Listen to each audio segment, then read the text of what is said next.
Hello everyone, my name is Dashmish Kaur, and the topic I was assigned for my zine was the Roman army in the ancient times.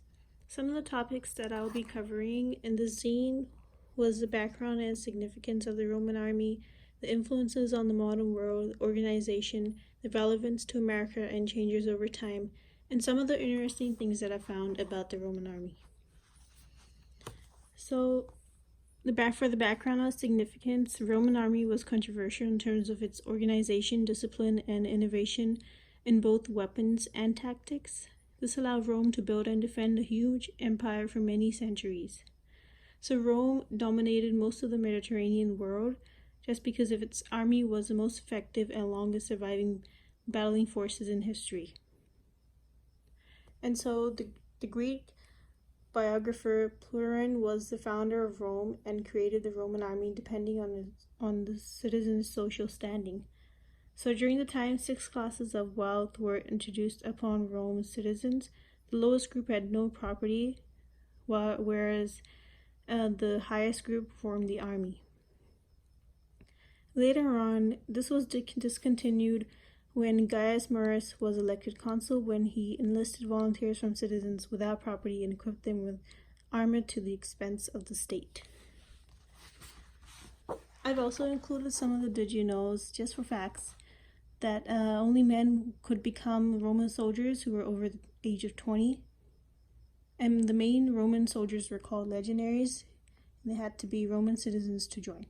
Other soldiers are known as the auxilia, who were non-citizens, but they were granted citizenship after 25 years in the Roman service. So for the influences on the modern world, by studying the ancient battles tactics and the way the supplies were used, current militaries are successful in planning their own effective military plans. And they also study that the historical turning points of the ancient battles to understand how leaders planned and executed battles. The strength of the Roman army came from many factors, such as armor, weapons, and battling tactics. Although an army could have skilled soldiers, but without success, it can't be successful without the correct armor for attack and defense. This is why armor was important for the Roman army, and it was a big factor that contributed in Rome dominating most of the Mediterranean world. Another did you know fact was during the time in the army, Roman soldiers were not allowed to get married until they completed their service. Roman soldiers were expected to be able to march about 24 miles a day, wearing full armor and carrying their weapons and equipment. They were required to complete this march in around 5 hours, and that's amazing. For the Roman army organization, pretty much, I drew up a diagram explaining how these armies were organized. So starting off with 8 men, this was the legionary group. So 8 men formed one tent, and 10 tents formed one century, which was composed of 80 men, and it was commanded by one centurion. It took 10 centuries to form one cohort, which were composed of 480 men. It took 10 cohorts to form one legion. In total, it was 5,280 legionaries.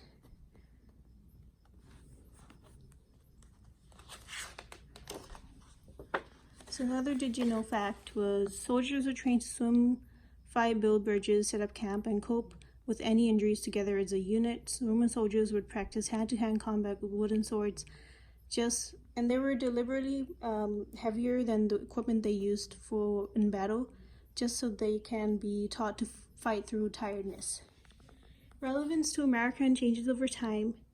So, as mentioned in one of the did you know facts, that auxiliaries that served in the Roman army for 25 years were given a plot of land, and they were served citizenship, and they're given money to raise their families as well. This is compared to America as well, because non-citizens who serve in the military or army, they are granted citizenship over time once they have completed service. And this was similar to the Roman times as well. And similarly, in ancient Rome, all males were required to sign up for the army who served 25 years. However, in the modern world, only citizen volunteers can sign up for the army. And obviously there's a difference between the types of weapons and equipment they used as defense compared to now. Another did you know fact, Roman soldiers carried two pilla, which were short spears who could be thrown like a javelin. So all legendaries had a large rectangular shield called the scutum, which had rounded corners to fit around the body of the soldier. They were also wide enough to be butted up against the shield of other soldiers for protection when fighting in formation.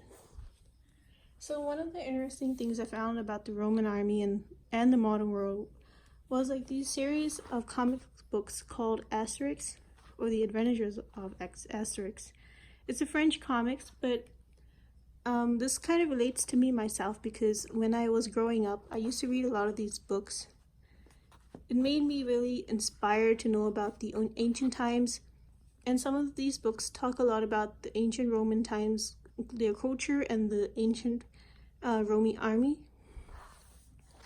And also there's also a Roman Lego that exists, Roman army Lego. So this all shows that many children are also inspired about the Roman army, and they're simply showing interest. Thank you so much.